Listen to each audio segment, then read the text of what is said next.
咁咧其實咧我哋都係咧借助賽馬會嘅基金咧開展我哋嘅電子閱讀嘅喺2022年，但係當時咧我哋係未選用咧金閱國嘅平台。咁但係咧，我哋推動過程裏邊咧，都發現咧啲電子平台裏邊咧有唔同嘅需要，或者我哋遇到唔同嘅困難。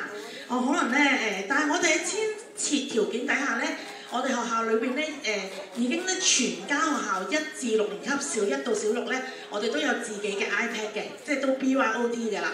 咁所以喺硬件上邊啦，再加埋咧學校嘅 WiFi 啦，可以供應咁咧，我哋6級同學同時間咧一齊上網嘅。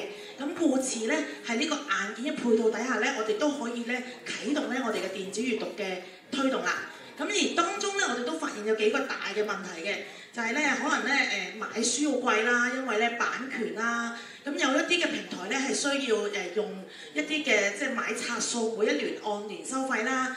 有一啲咧就可能咧係按住嗰個嘅書籍嘅量啦。咁亦都有啲咧係書籍比較未必係咁吸引嘅咁樣。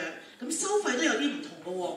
咁再下一張 PowerPoint 啦。咁我哋咧喺早2年咧認識咗咧金閱國呢個平台啦。咁有 sales 嚟到學校裏邊介紹喎。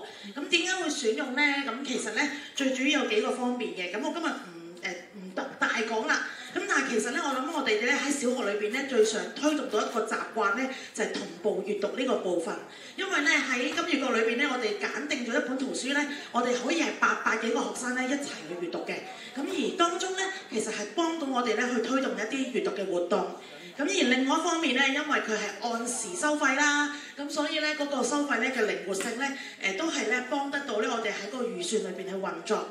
咁而另外一方面咧，我哋好欣賞就係金閱國裏邊嘅圖書嘅資源啦。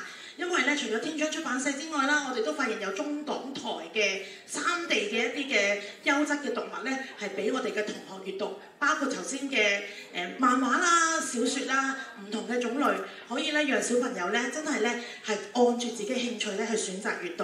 咁而我哋咧亦都不定時咧去提供咧唔同嘅即係嗰個嘅配合翻教育局嘅政策啦，例如推價值觀教育喎，咁佢哋又會揀一啲書目咧，俾我哋咧學校做一個推介，咁都呼應緊咧學校嗰個需要嘅。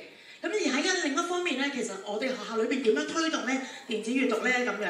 咁我諗學校咧都好多方法，都大家都用緊咧，大同小異嘅啦。咁但係今年度咧，我哋喺學校課內時間裏邊咧，係有一節嘅叫做閱讀時光。咁有35分鐘咧，我哋係真係喺做緊閱讀嘅活動或者閱讀嘅時間，靜靜地閱讀。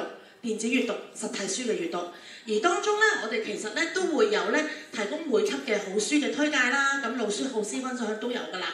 咁特別咧，我想咧同大家分享咧就係今年度我哋推展嘅，因為我哋都配合電子閱讀嘅時候，我哋好想建立學生嘅電子閱讀嘅 e-portfolio。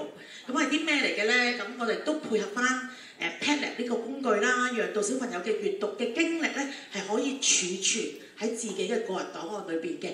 而當中咧，我哋都會整理咗一啲嘅活讀嘅資訊咧，喺我哋嘅學校網頁裏邊同翻家長去分享，呢個都係非常重要嘅。